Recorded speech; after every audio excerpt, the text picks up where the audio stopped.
Robert Chambers from AnyKeyMusic.com, teaching you how to master the art of playing piano by ear, and I will be one step closer to getting there once you understand. Now, I'm not focusing on that right now about playing by ear, but what I am focusing on are some of the errors in traditional music theory that I definitely know are hindering people from actually reaching that level of being able to play piano by ear. And some of those things are some of the misunderstandings or the incorrect theories that are out there in the music world. And one of those theories are the theory behind the naming of certain chords. So for example, today I'm going to be focusing on the diminished 7 chord.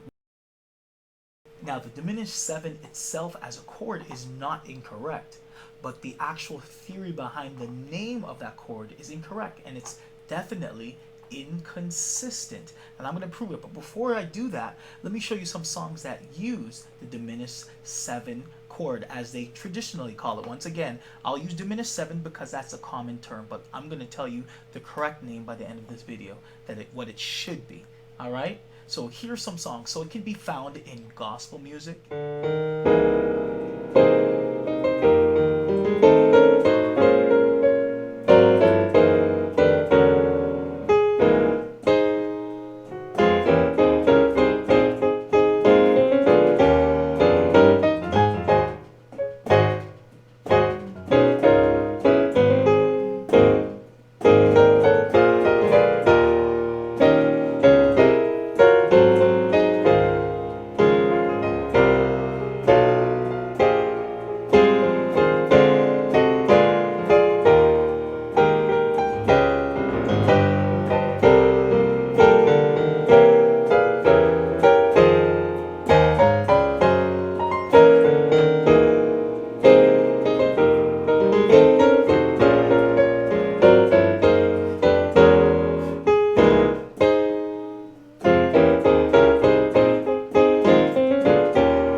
found in jazz music, and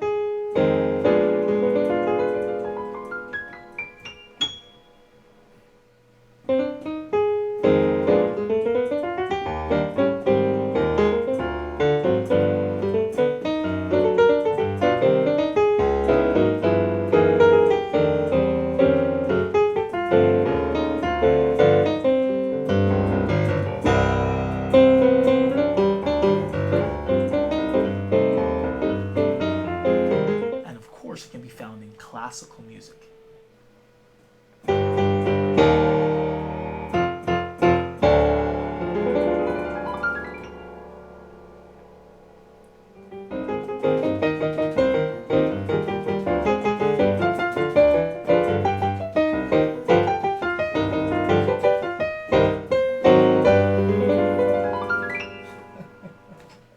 Is having fun. There you have it. There's different applications where you can see the diminished 7 chord used. Now, I use that term loosely because that's what you're probably familiar with, but it's an incorrect theory. Why?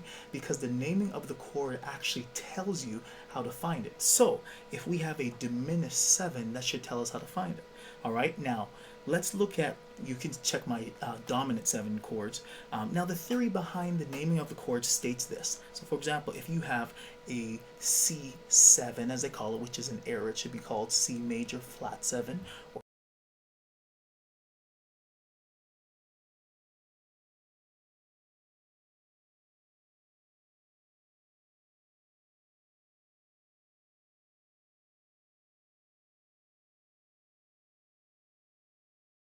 So if we look at it like this, they call this a C7. Why? Because some people would say because it's in the dominant mixed leading scale 1, 2, 3, 4, 5, 6, 7, which is the incorrect theory anyhow. Does it work? Sure it works, but it's not consistent. Okay, so if you look at my video for the incorrect theory of the G7, you'll see what I mean. But anyhow, so if you have the C minor 7, they'll call this, first they'll call this the 7, then they'll call it the minor 7. So if you have a minor scale, 1, 2, 3, flat 3, 4, 5, 6, 7, they call that the minor 7.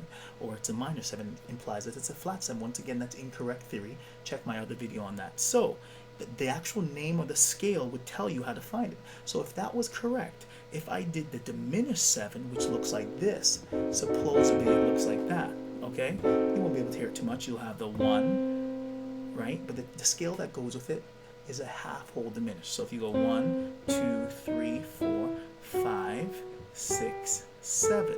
So if you go this and count this as the 7, that's a conflict. First of all, they said this was the 7. Then in the C major scale, they're saying this is the 7. Come on, make up your mind. Which one is it going to be? Okay, so you have, this is C is the 1. 1, 2, 3, 4, 5, 6, 7. That's your 7.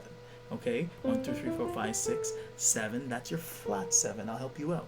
So therefore, if it's a diminished 7, it should be 1, 2, 3, 4, 5, 6, and they call that the 7. That's why I say it's incorrect. Because really, what is A in the key of C? We can see it here. It's 1, 2, 3, 4, 5, 6. So it should be called a C diminished 6, or all of these chords should be called a diminished 6 chord. That's the correct theory. Don't try and make up these stuff just because you can't explain something. Now let's look at it. And it's also been around.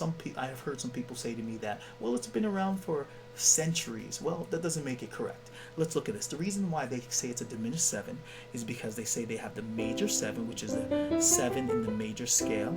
Then you flatten the 7, that becomes a flat 7, and you flatten it one more time, so that says it's a diminished 7. Come on, let's make up our mind. Come on, which theory are we going to follow? So if that diminished, for the dominant 7 chord, 1, 2, 3, 4, 5, 6, 7, and then now the diminished 7, it should be 1, 2, 3, 4, 5, 6, 7. Okay, sure, let's give them that. Let's say that was the case and it was correct. Okay, so what would this be then? 1, 2, 3, 4, 5, 6, 7. This would be the next note. What would that be? Would you call that the 8? Or how about this? Let's go from C to C in the half whole diminished 7, if that theory was correct. You have 1, 2, 3, 4, 5, 6, 7, 8, 9. So you're saying that C and C is 1 octave, which is supposed to be 8, and you're saying it's now the 9th? Come on, that's why I say it's incorrect theory. It's not correct. So if you're saying diminished 7, please change your terminology. Diminished 7 is incorrect because it doesn't line up with the theory. Once again, look at this. What is the G in the key of C? So you have the 1, or even if it's in the diminished 7 scale, 1, 2, 3, 4, 5, it becomes now the 6. The A becomes the 7. This becomes this becomes the 9. Come on, that's why I'm saying it's incomplete. All right, so that's an incorrect theory. If it works with the other scales, it might work with the dominant scale, with the Mixolydian scale, it might work with the Aeolian, which is also the minor, but it doesn't work with the half whole diminished, which is the diminished scale. So therefore, even if it works for those other two, it's incorrect. Sorry to blow the whistle on you, but it's incorrect. All right, so let's call it a diminished 6, or call it a minor 6 flat 5. Have a great day. AnyKeyMusic.com. I'm going to be revealing some more errors.